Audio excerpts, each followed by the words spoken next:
You need to be Will appreciate. Isn't it terrific?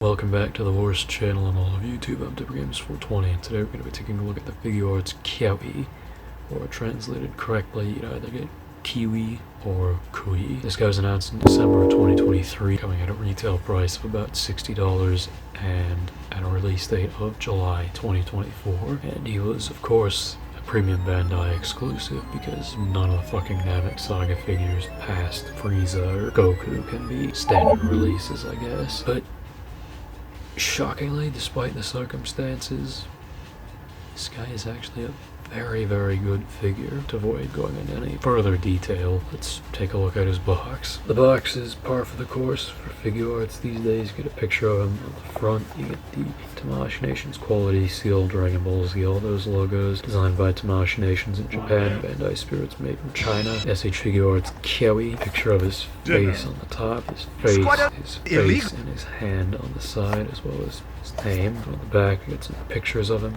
All the usual blurbs that if you want to take a good look at, you can pause and get a better idea of what to expect.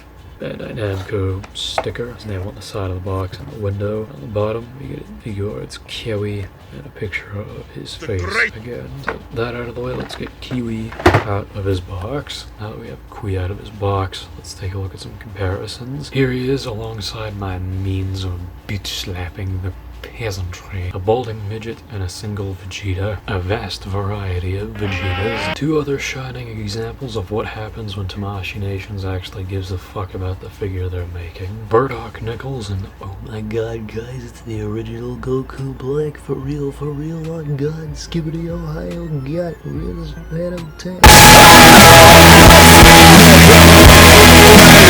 Moving into Kiwi's paint and sculpt, I have to say, just for how minor of a character Kiwi was in the grand scheme of things, I think Tamashii did a really good job with Kyewi here. His STD wart dickhead here is sculpted very well. All his warts are sculpted on top of his head. He's got the weird seam in the middle. I have no idea what the purpose was, but it was there in the anime, so I'm not going to question it. He's got these holes here, which I assume are his nostrils, considering his ears are on the side of his head. I have no idea what the hell these are supposed to be. He's got little tentacle antennae things coming out of his face. He's got his big ass lips. Same sort of warts all over his collarbone. Purple they went with for his skin is a nice color. The armor is nice. There's a nice separation between the yellow and the blue areas of his armor with the finish. Really like it when they add this finish to the figures. Mine has a couple scratches on his back, but nothing too crazy. His legs appear a little more muscular to me, but I could just be seeing things. They're probably just the standard 2.0 Saiyan legs or whatever. Either way, they're just fine. His boots are the proper green color that they're supposed to be. The only issue that I'm noticing is that there's a mismatch between the boots and his feet, and then there's also just a little bit of sloppy paint where the rope armor thing wraps around his ankle. But otherwise, that is a very, very minor flaw in an otherwise really good looking figure. So all that out of the way, let's take a look at his accessories. So you don't get a whole lot with Kiwi here, but what you do get is really good. You get easily some of the best faces I think I've ever seen on a Figuarts figure. The shocked face, sort of terrified, laughing, Lord Frieza kind of face. Him dying and screaming in ceaseless agony. Then you get a maniacal laughing face, as well as two pairs of hands that are intended for Kiwi. You get open palm key blast and grabbing hands, as well as two scatters. The one on top is meant for his default face, and the one below it is for his shocked face. The scatters themselves are relatively tedious to swap on and off, and the ear itself is very small, so do be careful with that. And you also do get DLC for the 24,000 power level Vegeta, the looking off to the right gritted teeth face, and his dirty fireworks hand. And additionally, you can use the dirty fireworks hand on Kiwi. As a matter of fact, you actually can get away with using most Vegeta hands on this guy, but it is obviously intended for Vegeta. So yeah, all around solid accessories, even if he doesn't really have a lot of them to speak of. So let's move on to his articulation. Looking at the articulation on Quebis Mebis here, so I can look up that far without help from the neck, down about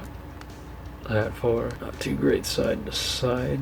Out of the head itself, it's decent, but his neck can allow him to really move side to side. He can look up really far with his neck, bury his chin into his chest. His shoulder pads move up as per usual with this body. His shoulder can go full 360 with them out of the way. Go that far up with help from this joint. I think this is a ball peg in here, but I have no idea.